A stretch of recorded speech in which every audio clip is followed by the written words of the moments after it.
I will start with the side topic. So it's said here that sleep is a function of intelligence. So if you like to sleep, then you can always quote the Shastra. This is the verse. This is for me. So if you, of course, it says, it's actually said that sleeping is a means to recover intelligence.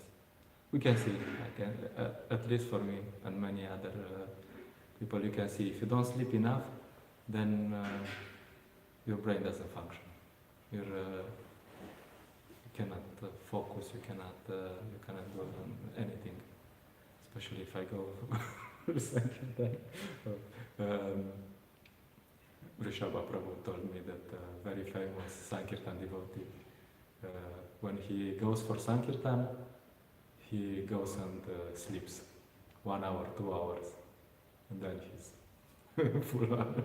He was telling me, he thought it's funny. But actually it's just important that a yogi doesn't eat too much or too less, or sleep too much or too less. So it's important to take proper rest also. Anyway, so the point is many things you can justify. If you know the Shastra, you can say many things. So it also says, it's also a main point of this purport is Srila Prabhupada is speaking about doubt. So when you hear something that you have to sleep 12 hours, someone says because it's in the Shastra, you should doubt it. You should say, hey, that's not what it actually says. And it's very interesting because we are told that we should develop faith. No? Without faith, nothing happens. Without faith, we cannot do anything. Krishna says in the Bhagavad Gita, Srila Prabhupada indirectly quotes this verse. He says that, but ignorant and faithless persons who doubt the revealed scriptures do not attain God consciousness. They fall down. For the doubting soul, there is happiness neither in this world nor in the next.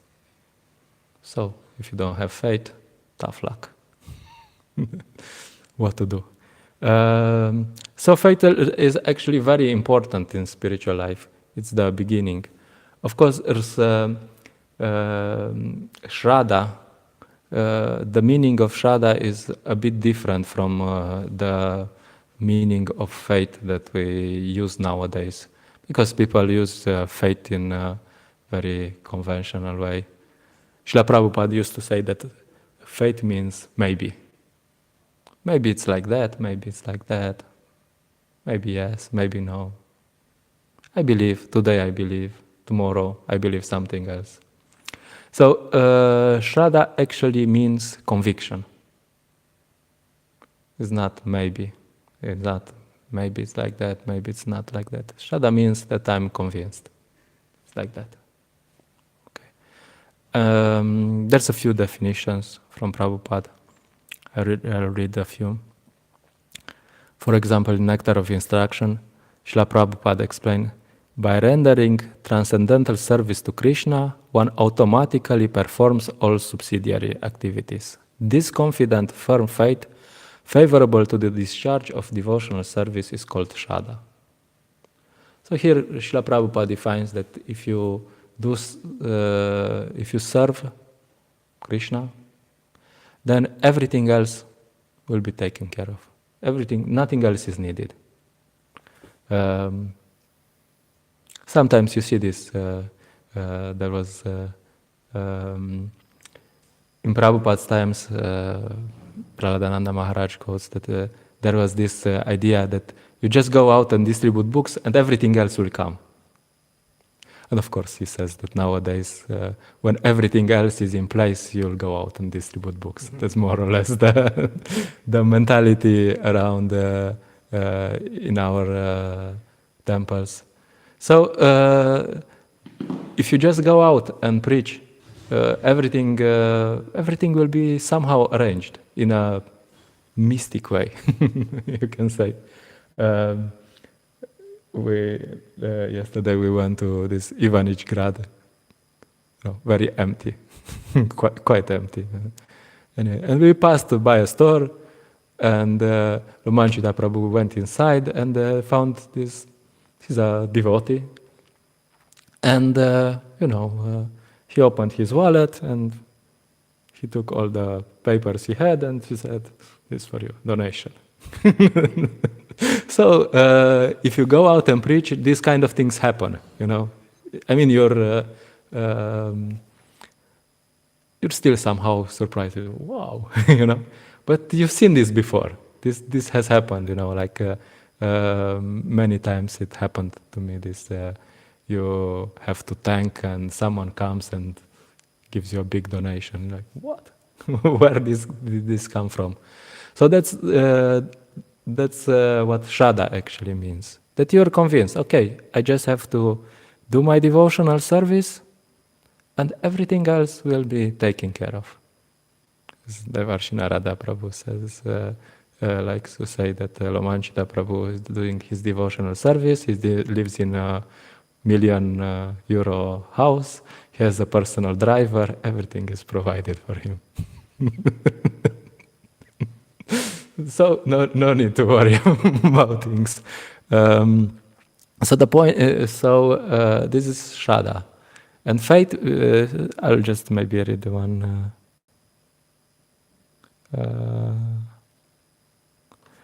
Okay, let's read this one. Srila Prabhupada says that the understanding that Vedic knowledge in general is infallible is called Shraddha or faith. So this already gives a hint about different types of faith. So he says, you have to be convinced that Vedic knowledge is infallible. Like many times I give the example of Srila Prabhupada going to the West, and he hears this evolution theory, and he says, it's wrong. And you're like, what? And of course, at that point, nobody would dare say anything about evolution. Now scientists are a bit opening their mouth, that, hey, let's look at the facts and so on from scientists. But at that point, nobody would even consider that, maybe you shouldn't question this. Srila Prabhupada said directly, it's wrong. And why? Because he understood that Vedic knowledge in general is infallible. So Vedas are infallible. So if something is against the Vedas, someone is saying something different from the Vedas, they are wrong. Finish.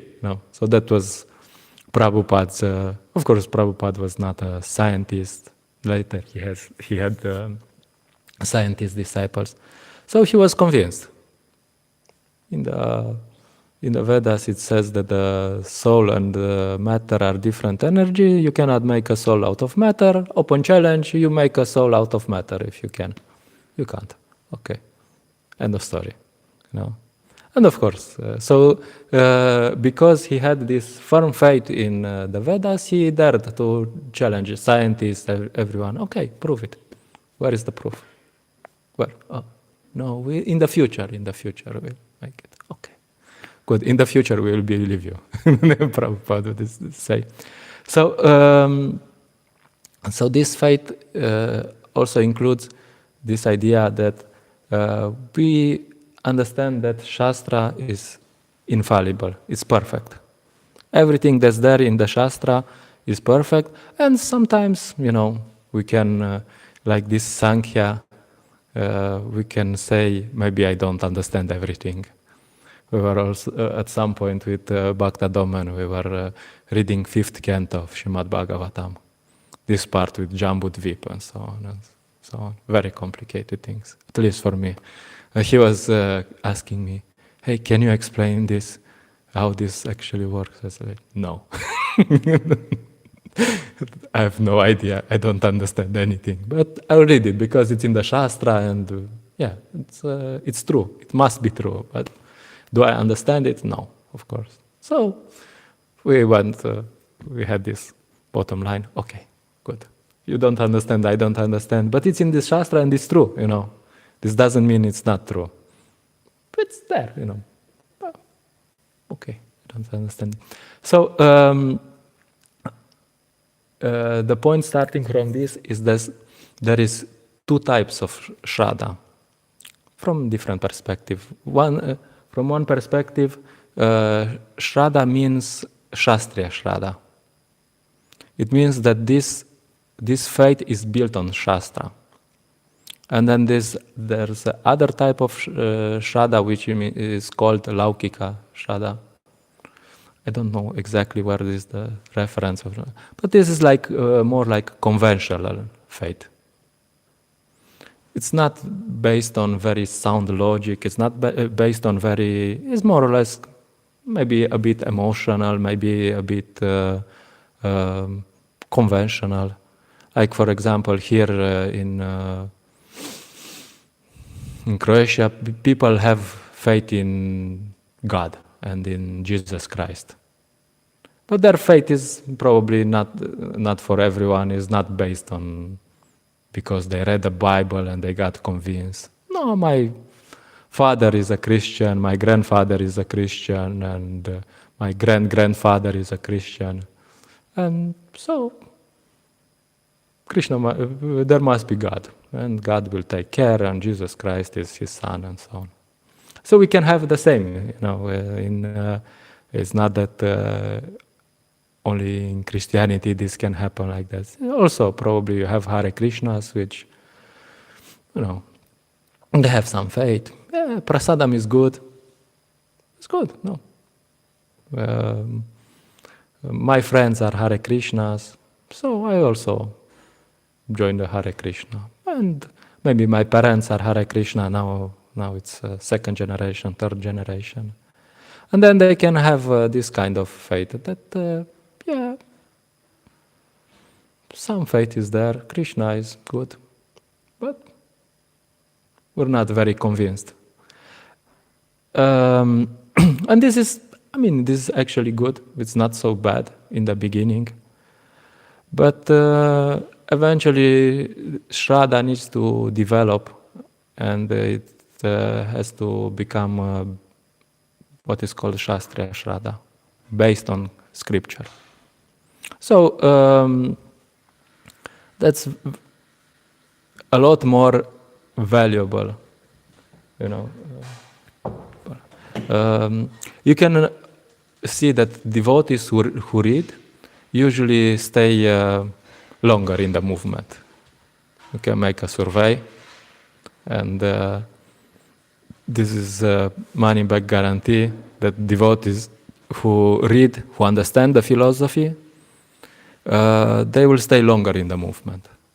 Because life is tough sometimes. In the life of a devotee, there are many challenges.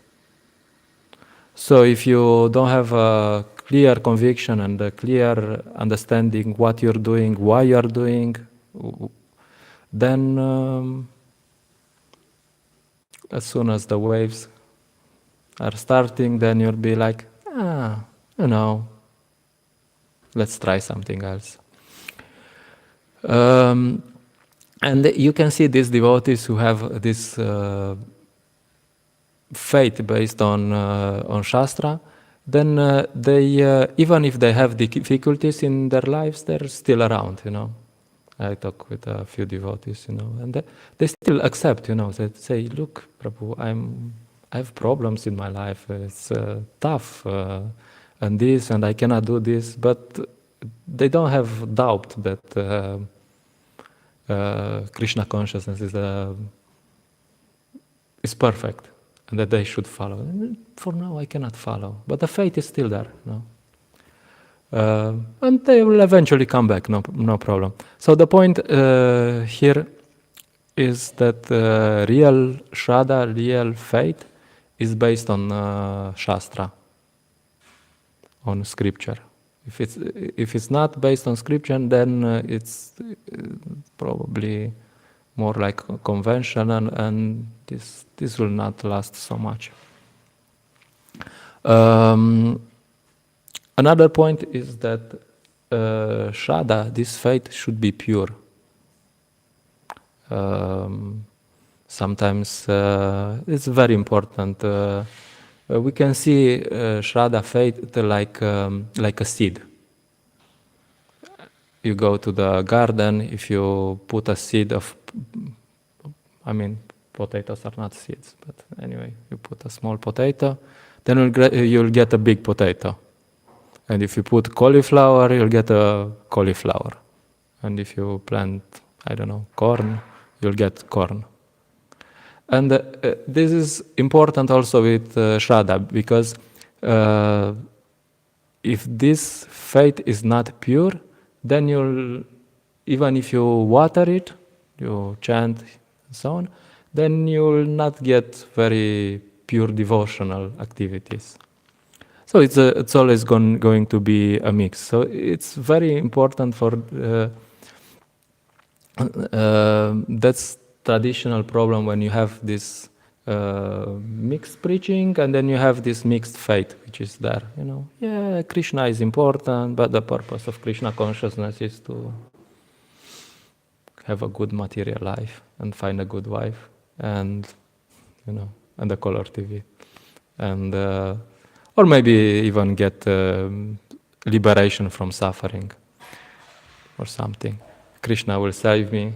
And the characteristic of this mixed faith is that I have a plan B. Pure Shraddha means that I don't have any plan B. If Krishna is not God, that's not an option. It's not plan A. Okay, surrender to Krishna, and if it doesn't work, something else. No. Pure Shraddha means okay, I'm all in, like in poker, You put all our chips, you take everything, as you like, I put everything on Krishna.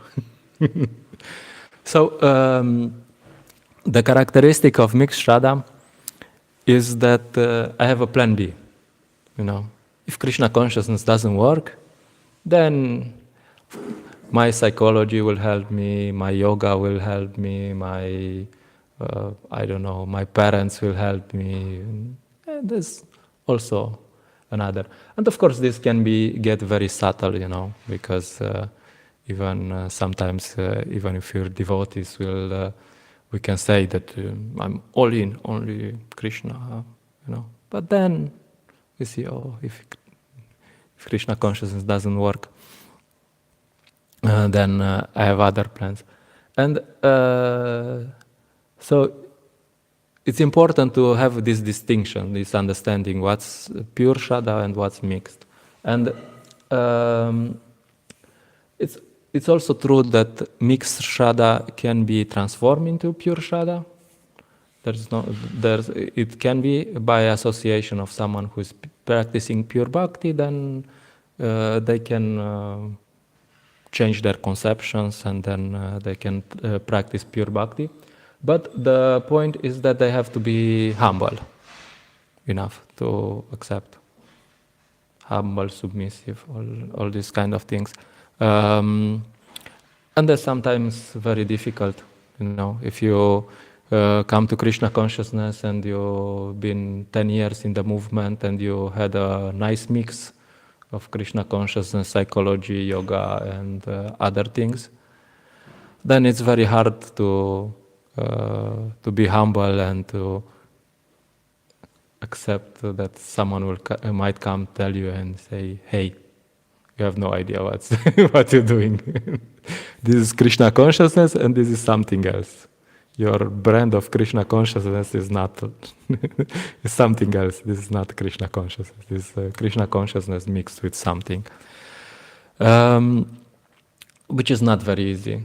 I gave this example before. Like you meet some people who invested a lot of time in some activities. They did yoga for 10, 20 years. And you can talk to them and maybe they are attracted.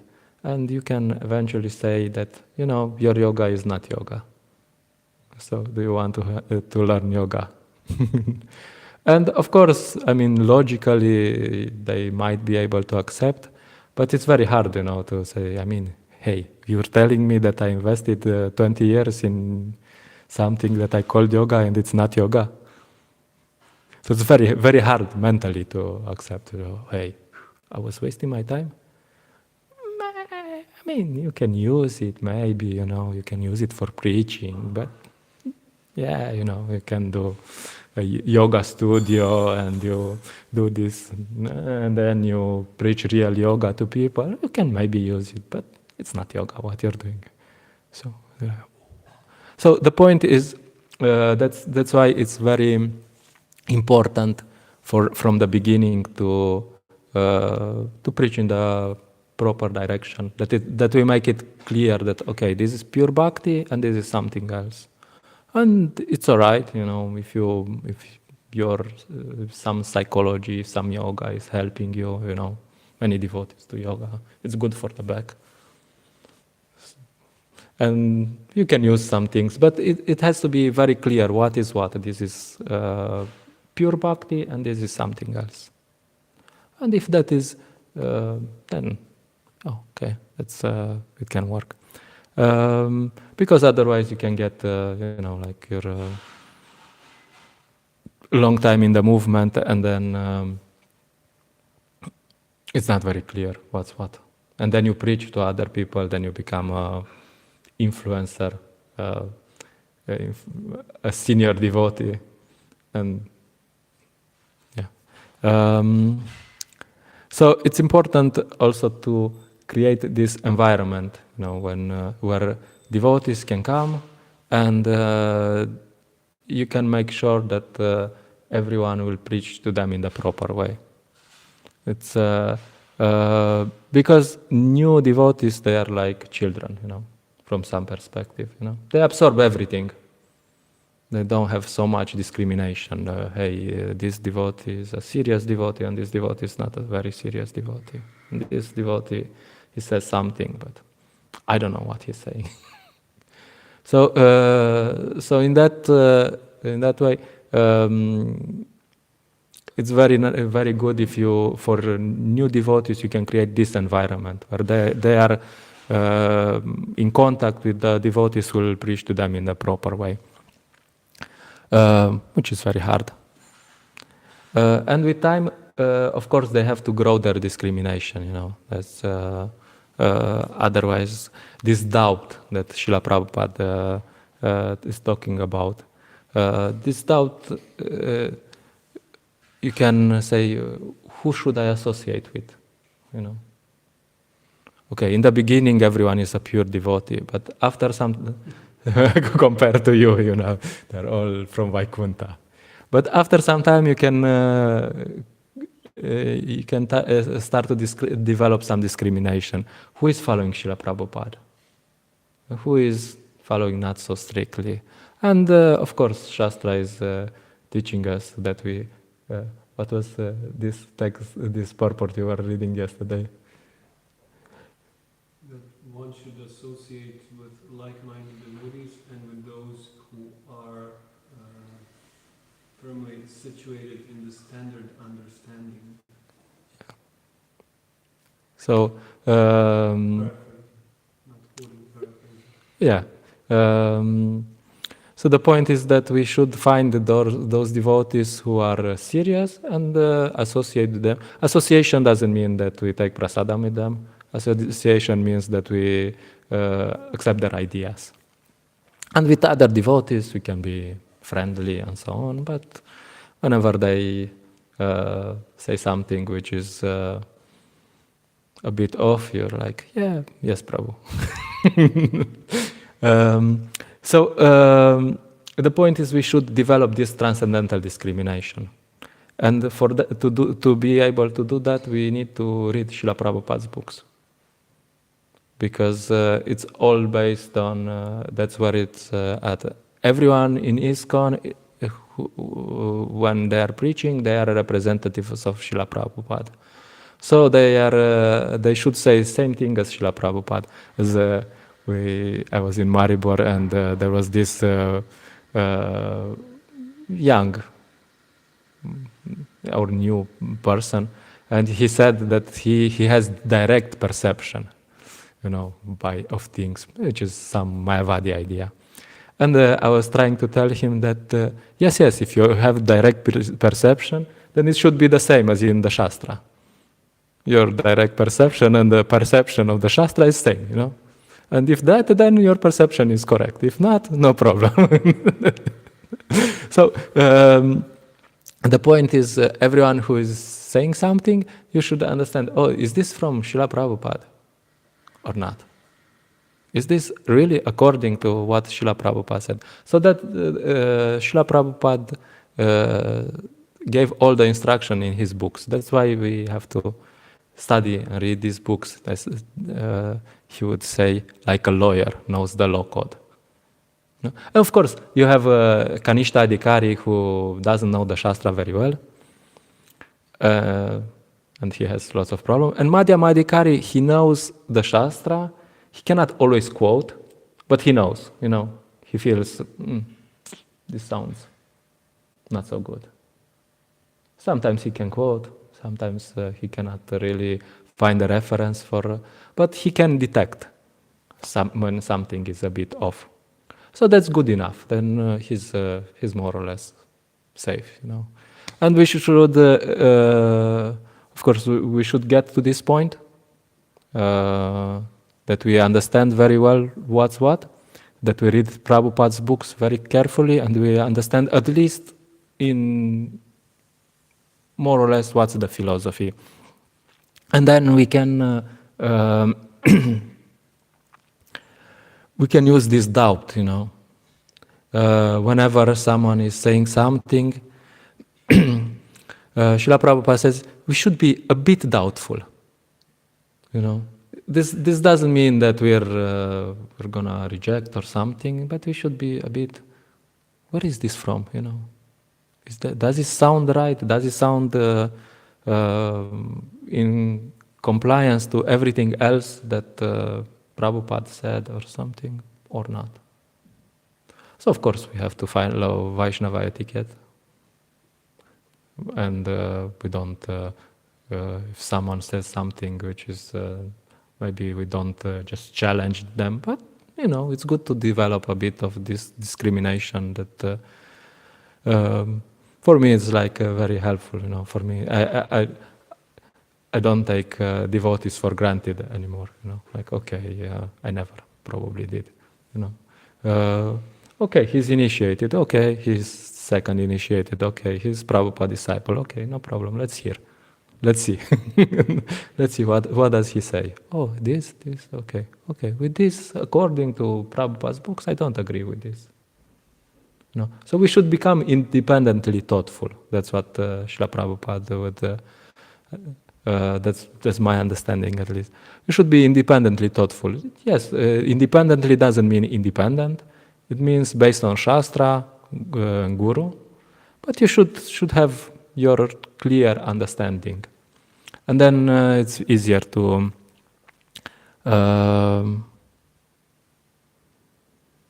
progress, to be stable in spiritual life. So yeah, I'll just stop here. Oh yeah, I'll just say this. I heard Srila Shivara Maharaj. He was talking, I mean, he was in Hungary, so it was more or less 95% his disciples. I think it was some Vyasa Puja also, almost. So he said, if I say something different from Srila Prabhupada, you don't have to follow. He said this to his disciples. So yeah, that's the point. Yeah, that's main point is that faith should be based on Shastra. Otherwise, it's very conventional. This means that we should know Shastra. Okay, I'll stop here. Sorry, someone is doubtful. Very good.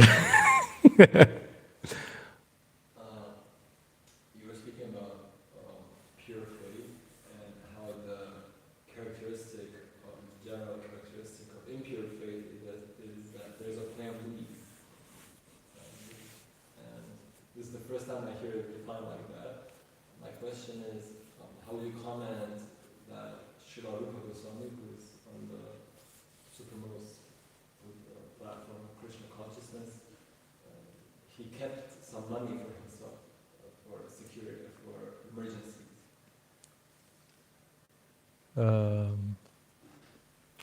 Good question. um, I mean, I don't think Srila Rupa Goswami had a plan B. I don't think that was a plan B.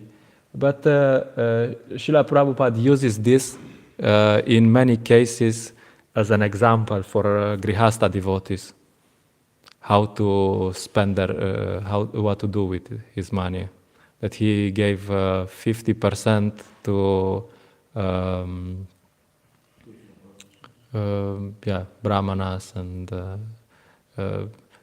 25% to family, I think, family members, and 25% he kept for emergency. No.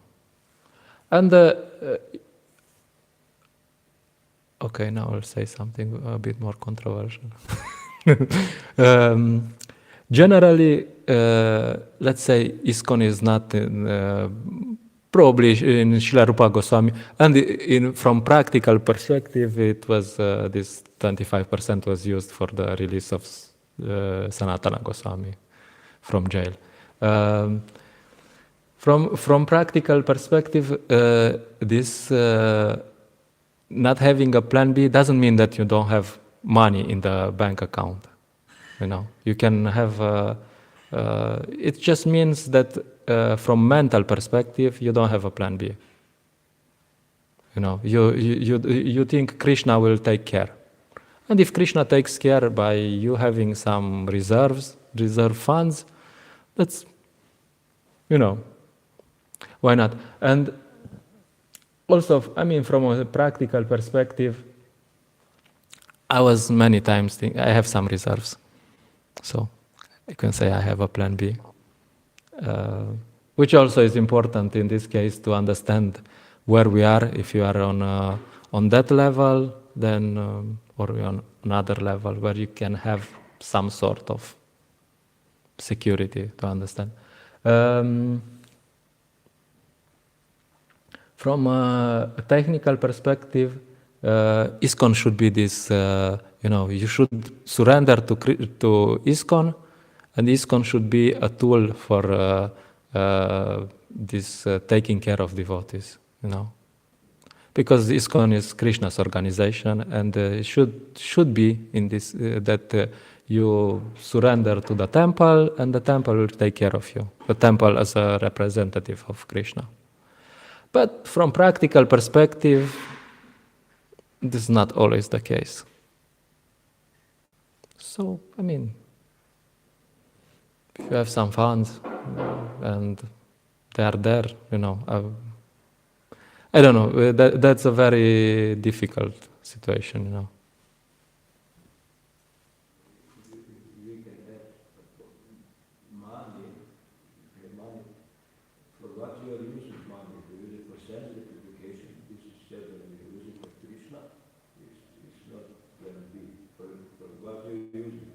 Yeah, okay. Of course.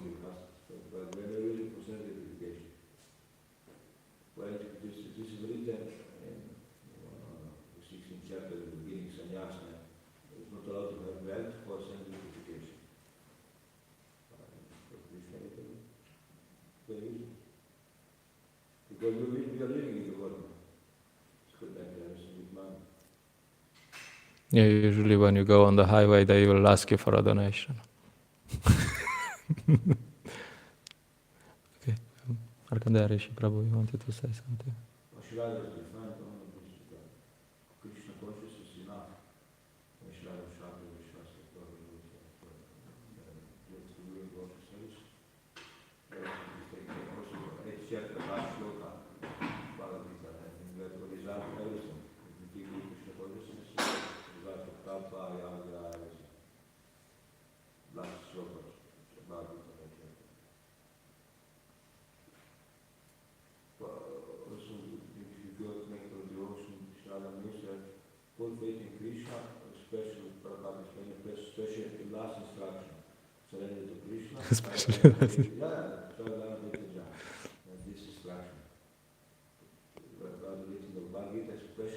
for those who are faithful.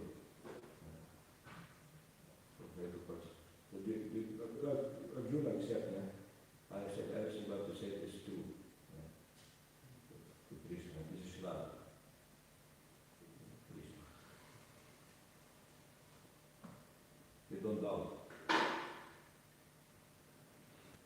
Okay, Markandeya Prabhu. Well, just more or less the same thing. I just wanted to share my idea on that.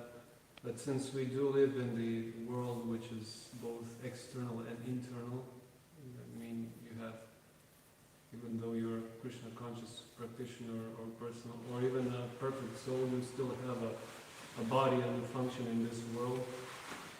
So the point about not having a plan B, as far as I've understood at least, is in terms of this faith that you were speaking, not having a plan B in terms of your intention to do something else other than Krishna consciousness, either practicing it in its perfect state as a perfect being, or being a sadhaka and trying to get to perfection. You don't have any other thing, any other idea in your life, and sometimes this Krishna's protection manifests in some miraculous events in the world where you just, things drop out of nowhere from the sky when you need them, and sometimes you have some reserves, but Rupa Goswami, I'm sure he saw that money also as a manifestation of Krishna's mercy, which it is. So in that sense, keeping that was not, in that terms, having a plan B, because as Umanshi Prabhu said, when he needed to use it, he used it also in a way to enable himself and others to pursue Krishna consciousness. It was not used for any other purpose, whereas someone who has a plan B means that, okay, Krishna consciousness didn't quote-unquote work for me, so let's try something else, which is basically boils down to, as Umesh Prabhu said, sense gratification, an attempt to enjoy in this world in some way, whether it's intellectually or socially or grossly, as you know, eating and having sex and using drugs, or it's some subtle form, but it's the same thing. So in that terms, it's internally there's no plan B in terms of faith. Just some thought on that. Yeah, okay. As far as I remember, the main way pure faith is characterized is that pure faith means, I mean, faith is described as like the beginning impetus of action, and pure faith is pure devotional service, and impure faith is impure devotional service. And the main way it's characterized is that pure faith can be analogous to pure understanding of what we're supposed to be doing. And that means pleasing Krishna, serving Krishna, and not doing anything else. No, there's no karma, there's no jnana, there's no fruit results, there's no idea of liberating myself, there's no, just pleasing Krishna. And impure faith is kind of can be taken as the understanding, or the misunderstanding, that what we're doing here has something to do with my sense enjoyment as well. You know, like, some karma. I'm here because it feels nice, or I'm gonna go to the program because I like it, or something. It has nothing to do with my material improvement in any way. And pure faith is like the beginning understanding that if I serve Krishna, if I just please Him, then everything else, everything that has to happen will happen, everything that doesn't have to happen will happen.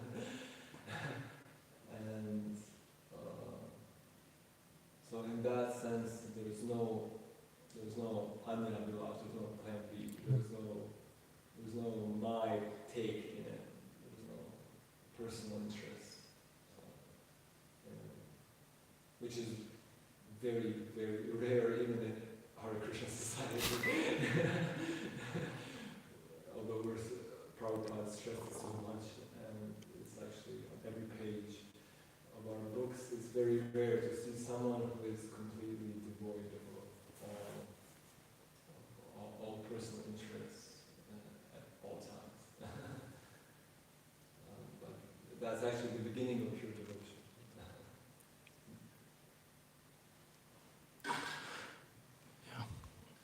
Okay.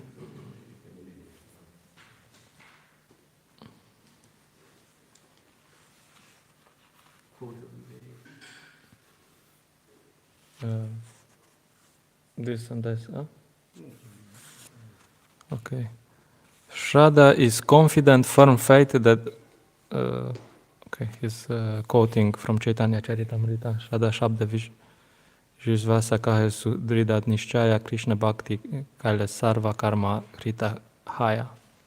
Shraddha is confident, firm faith that by rendering transcendental loving service to Krishna, one automatically performs all subsidiary activities. Such faith is favorable to the discharge of devotional service. Shraddha, faith in Krishna, is the beginning of Krishna consciousness. Faith means strong faith. The words of the Bhagavad Gita are authoritative instructions for faithful men, and whatever Krishna says in the Bhagavad Gita is to be accepted as it is without interpretation. This was the way Arjuna accepted the Bhagavad Gita. After hearing the Bhagavad Gita, Arjuna told Krishna, Sarvametadrita manye yanmam vadasi keshava. O Krishna, I totally accept as truth all that you have told me. Okay, so let's follow in the footsteps of Arjuna. Srimad Bhagavatam ki jai, Srila Prabhupada ki jai.